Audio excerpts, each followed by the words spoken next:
how to effectively promote a sermon series, coming up here on the Better Sundays podcast at Reachkeep.com. Welcome to the Better Sundays podcast, focused, practical, and usable advice for church leaders looking to reach new young families and impact their community. Well, howdy, howdy, howdy. Mike Holmes here in studio talking about how you can effectively promote the sermon series that has been on your heart and that we have been talking about developing. So welcome aboard. Good to have you here. This is the Better Sundays podcast at Reachkeep.com, and I'm your host today, Mike Holmes, the senior pastor. Actually, rephrase that, the founding pastor. So used to saying that over the years, but founding pastor here at Sinclair Baptist Church. But I'm glad to be here and be able to spend some time talking about something that we have done over and over and over and over again, and that is done effective sermon series. And we believe one of the most important things that you have to grow your church is to have good preaching from the pulpit and good content, but then that content kind of interacts with the people and goes into a lot of different avenues. Not only can they grab hold of it and grow themselves spiritually, but they can invite people to it. They can then develop spiritually throughout the week by, follow-up questions and many things. So we have built a lot of things around these effective sermon series. And we've been talking over the last several weeks on why you should do them and how to do the titles and the themes and some of that. That was the number 2 one we did. And then last time we did one, and you can go back and find these. There's some links at the end of this video. We did one on how to do the unifying graphics, and it was much more of a tutorial on how to build graphics for your sermon series. Today we want to talk about how to promote it and how you can take the sermon series that is on your heart and push it out there and let it get out to people. We believe that the gospel is for people, okay? That the Bible is for people. It's not for empty pews, it's not for empty chairs, but it's for people. And so part of our job as a pastor of feeding the flock and leading the flock is to create a flock. I mean, you've got to invite people to church. You got to teach them how to invite their friends to church. The whole evangelism thing is go into the world and make disciples and teach all people. So the idea is that there would be people there. So it is kind of ingrained and built into things that we would say, hey, it's teaching time, come together, we're going to talk. And so that's part of what Jesus did. That's part of what we are doing with our sermon series training. This is kind of like a little 5-part course here. And again, the first one had to do with the why, and then the second one was the themes and titles. Last time we talked about unifying graphics and spent some time talking about some unifying music ideas that you can use. Today we're talking about the promotion and how to kind of really get it out there.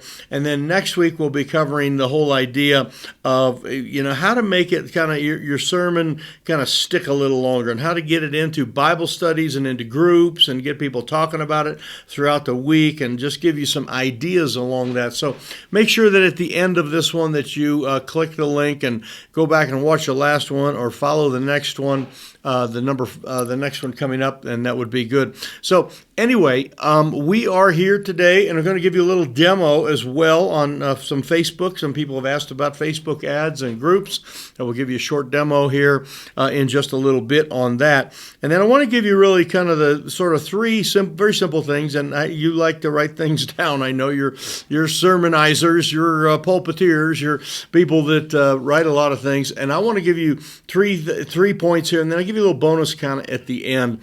We have a special handout that we have prepared for this, and it's kind of a detailed sheet here that takes you through like 23 different steps of creating a sermon series, and you can go all the way through all of those. You can have this yourself. This is kind of the one that's sort of filled out, and then we have a blank one that you can print as part of a PDF that is available for you for free, and you just need to go to Reachkeep reachkeep.com/planner.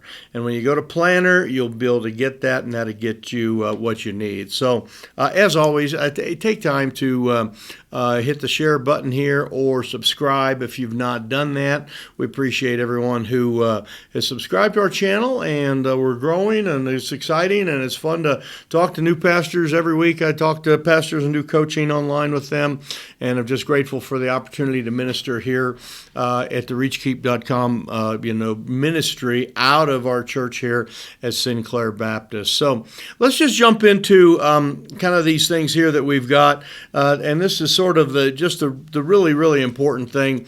I'm going to give you some practical things in just a moment, but I wrote in my notes, I was kind of going through this, the idea, probably the number one thing for promoting your sermon series is that you are passionate about it. And this is one of the reasons that I'm passionate about topical sermon series. Of course, biblical, and you can expose the scriptures and expound on them and let them be what guides the entire sermon. Obviously, we want to do that. But when you get burdened for a particular topic, it just kind of like overwhelms you, and you just know your people need that.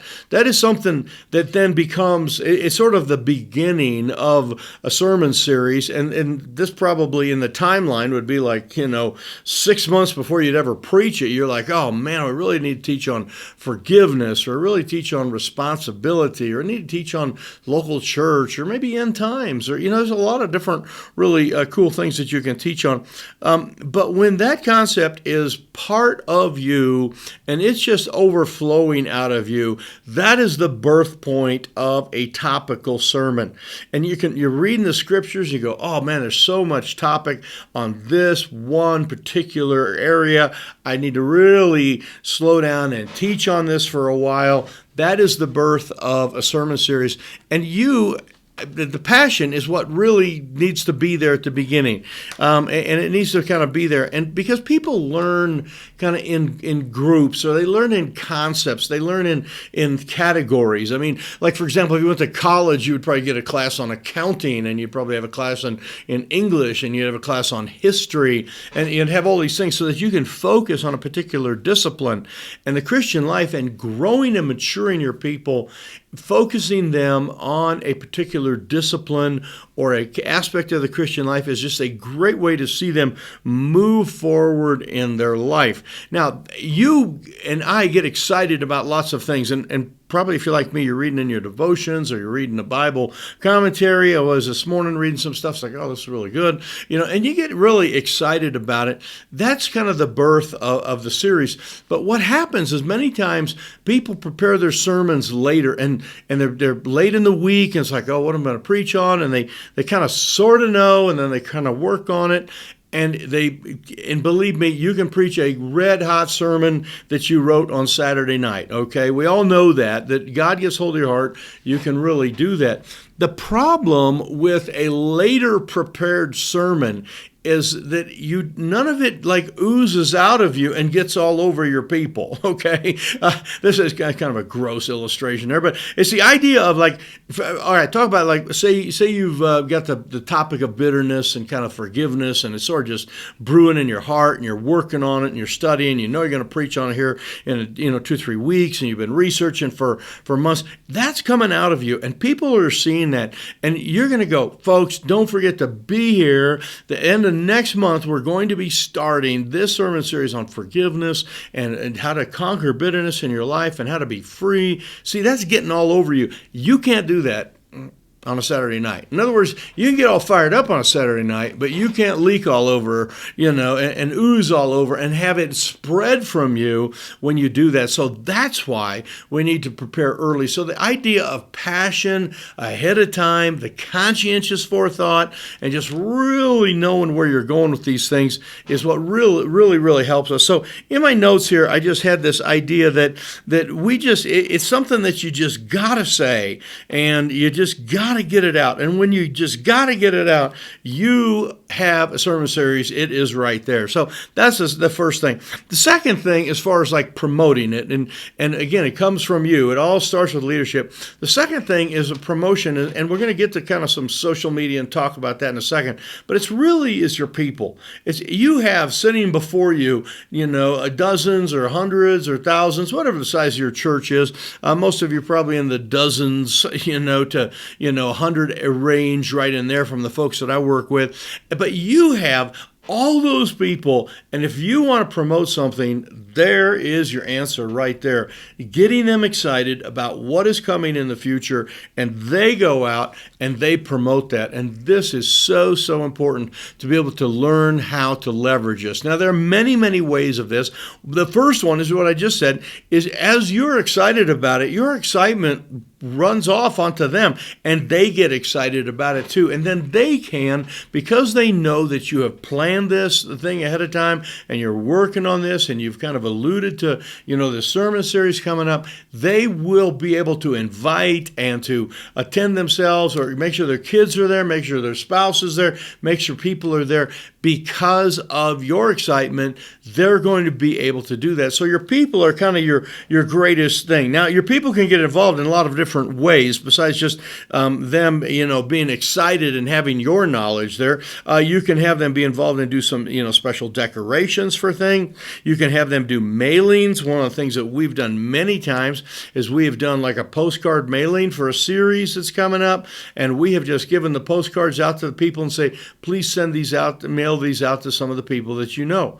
We've done that. One of the ways we've done it too is we have found addresses of all the people that we have attended our church over the years, we have contact with, and we have all their names on a piece of paper. So we give like every person like 10 postcards and a list of 10 addresses, and then we send them home. And please, personally invite these folks to church with a postcard. Say, hey, my name is Jimmy. I go to First Baptist Church, and I just want to invite you. Our pastor is very excited about a sermon series coming up on forgiveness, and I'm hoping you'll be able to be there. It starts on the 1st of May or whatever the month is, and they put the information on there, and you just kind of let your people do that. They put their own stamp on it and send it out, and you get hundreds of postcards out into the mail that way. So your people can do that.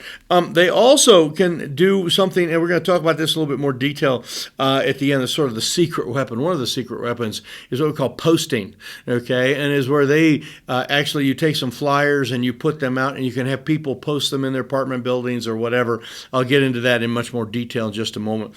The last one is just the idea under the people is that when they are excited, you ask them to invite people to come to this. So say, hey, let's invite some people. How many of you know some people that really could benefit from a sermon series on bitterness and forgiveness? You know someone like that. Tell you what, why don't you invite those people this week? In fact, we've done a variety of different things to kind of enhance this.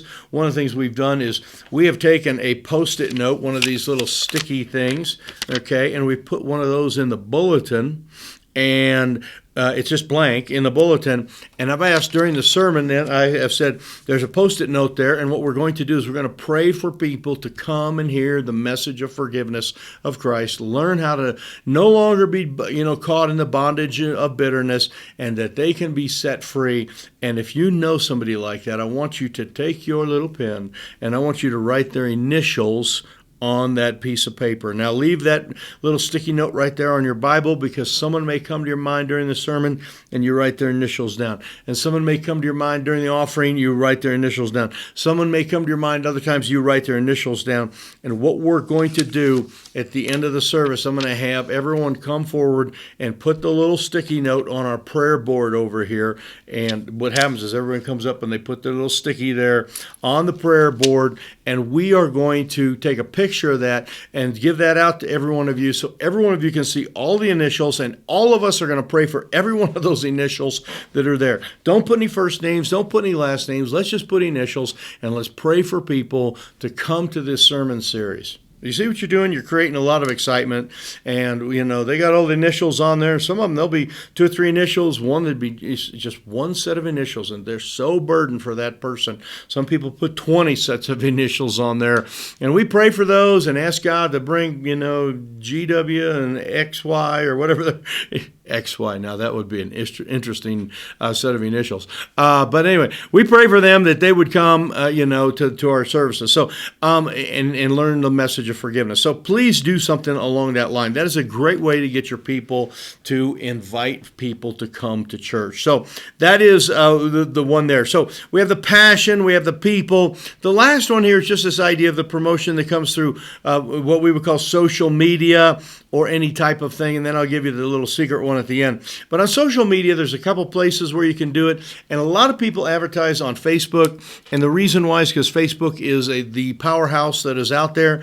It may not be as cutting edge as some of TikTok and some of those things, but also people go to Facebook all the time for marketplace, for all the different groups that are out there. It is a very mature marketplace in the right kind of way, and there's a lot of places that you can go. So what I wanted to do is just show you just real quick a couple little ways that you can do this. And so I'll just jump over here.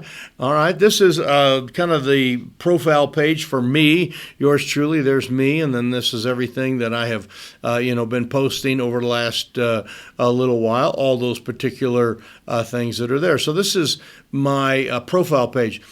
Up at the top here, if you're doing this, there's a little house-looking thing. That's your home. You click on the home, or you click on the little Facebook F over there. And on a phone, this is just a little bit different, but it'll get you there. So you click on that, and that takes you to your home page where you start to read your feed. This is all the people that have put things down.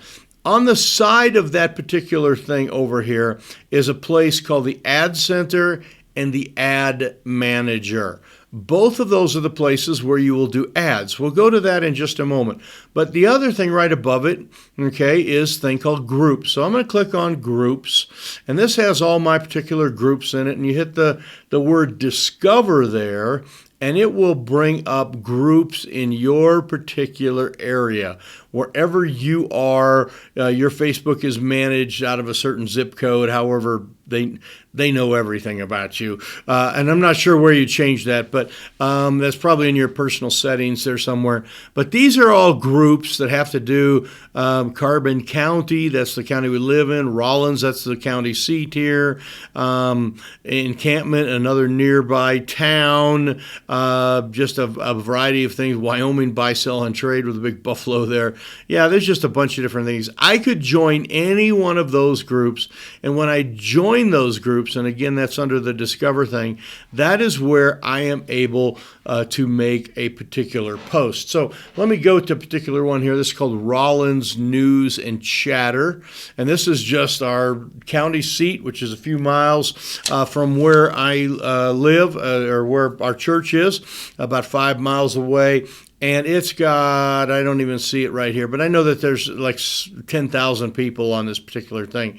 And they have all sorts of updates on all sorts of different things that have been done. And it's just really got a lot of information on it. So restaurants post things there, food, different things that are going on. There's all sorts of stuff. But this is where we would make a post. In fact, we made one here not too long ago. Let's see if I'll scroll down and see if we can find it. We're doing a thing. This is being recorded right before Easter. Okay, I can see it. It's right here. We'll do that. Egg hunt postponed. We had to postpone our egg hunts coming up next week because we're supposed to get like about 12 to 15 inches of snow tomorrow and the next day, and then it's not going to get over 30 degrees before we get to that. So it is sort of somewhat limiting to what we're able to do. We're not able to do the egg hunt the way we want because everyone will be frozen, and it's no fun doing that. And we have hundreds of people come out for our egg hunt, and it's just a great outreach that our church does. So we postponed it on that thing. But you can put ads there for any type of thing that you want in these particular groups. So that is the one of those groups. Back to the home page again here. The second place is the Ad Center and the Ad Manager.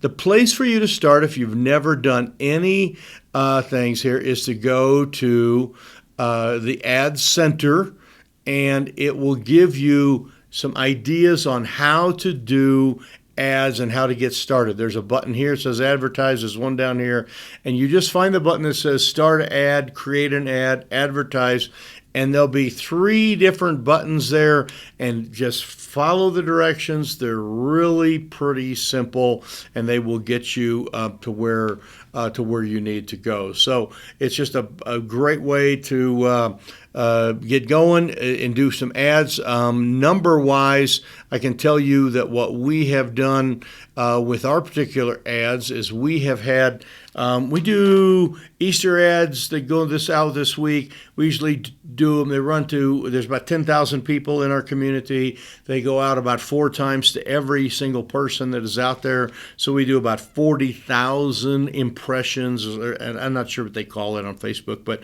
it goes out to about 40,000 people, and it costs us a little over $120, something like that. So that's not bad for the price. So just wanted to share that with you. So anyway, social media is a great way to advertise your series. Put a little thing up, talk about your series, what it's going to be. Put the titles of the sermons and the themes, as we talked about in the themes and titles section. Make sure that you put that there, because people invite people and they want to come to something because they know the topic, they know the content, and so you want to get that out there. So let me give you this little last one, and this is sort of the secret bonus, and I think this is probably one of the best ones, and this is just the idea of what we call saturation posting, and it's where you create a flyer or something that you are going to have, and it gets pinned up on a public bulletin board. Let me grab one here. Let's say, okay, all right, this is not real good news, but this is a thing called the 6 Facebook hacks, okay? Say this talked about your church and Easter and, some of the different things here. Say talked about your sermon series on evolution versus creation. You can do it on a full page like this. You can do it this way. These are big, and people see them. They're kind of common. I have done, the smaller size. I have done off size where we've actually cut it, made it a little smaller. I've actually done these where, I made the thing about this big and posted it onto a piece of construction paper, so it kind of had a big old bright border and just stood out a little different, and invited people to my sermon series on how to handle a hurt or evolution versus creation or whatever it happens to be, all the ideas we gave you in the last few podcasts here, the last few YouTube videos. So, but you take those postings and you have them given to certain people. Now, not everybody, this is not good for everybody, but there are people that live in apartment buildings that can post those where they live. They live in a community place where there's a community bulletin board. There's maybe a central mail drop-off cubbyhole place where they can post those things. And then we have some people that also know the community bulletin boards in town. So they know what there's, we have them at banks, we have them at grocery stores, we have them at laundromats. And we will take those, we will print those up and give them to them, and we'll say, could you please get these out? And you try to put them out about 10 days ahead of time before your sermon series starts. You can do the little, how like when they have a lost dog and they have little tear-off kind of things at the bottom. We've actually done that with phone numbers and websites. We had some response, but it is one more thing. So people will see it on Facebook. They'll be invited by somebody. Someone's going to hand them a little, card of some sort from your church to, come to the sermon series. And then they're going to see the sermon series promoted, on the wall at their condo or at their apartment building or the swimming pool or wherever they hang out. And it's just one more line out there to catch and reel in those fish. And that's how we do it. That's how, when you are passionate about something and it's just breaking your heart to get that information out about, bitterness or forgiveness or whatever the topic may be, you will promote these things like crazy, these sermon topics. And if you need more help on that, you can contact me at info@reachkeep.com. Love to help you out there and be a blessing to you. We do a lot of coaching, and we've got some coaching openings coming up here in a little while. We'll be able to kind of do some one-on-one work with you, but we would love to have you involved with that. Do real quick things, and then I'll be done. If you did not get these sermon sheet here, it's www.reachkeep.com/planner. Okay. And that would be the best thing to get you. The other one is we have a 9-week course coming up on how the difference between pastors and preachers. And it's not that one is better and one is bad. It's not that. But the idea of how to preach as a pastor. A pastor preaches different than just a fill-in person. There's no doubt about that. You have your heart invested in these people. They're your sheep. A missionary or guest speaker comes in, a pulpiteer type person comes in. They're going to preach a little bit different, but as a pastor, there are many, many things you need to know. And we have the 9 fundamentals of pastoral preaching, and we will get that information out here real soon and get you signed up for that. So anyway, thanks for being with us here today. God bless you. Appreciate you much. Make sure you give us a thumbs up or like us here, or do the subscription, whatever you call it, subscribe, on YouTube, or on your favorite, iTunes or Spotify or Google, however you're doing it. Hit the subscription things. The more the merrier. And as you share these things, and as we get out to more and more people, the feedback is amazing, because there's so many people out there, pastors out there, that are just looking for practical, hands-on stuff like this. They're just looking for answers. And if you need those answers yourself, here we are. If this has been helpful to you and you need to share that with someone else, please do so. So thanks for being with us here. And don't forget, this is the Better Sundays podcast at reachkeep.com. And God bless you. You have a great Lord's Day.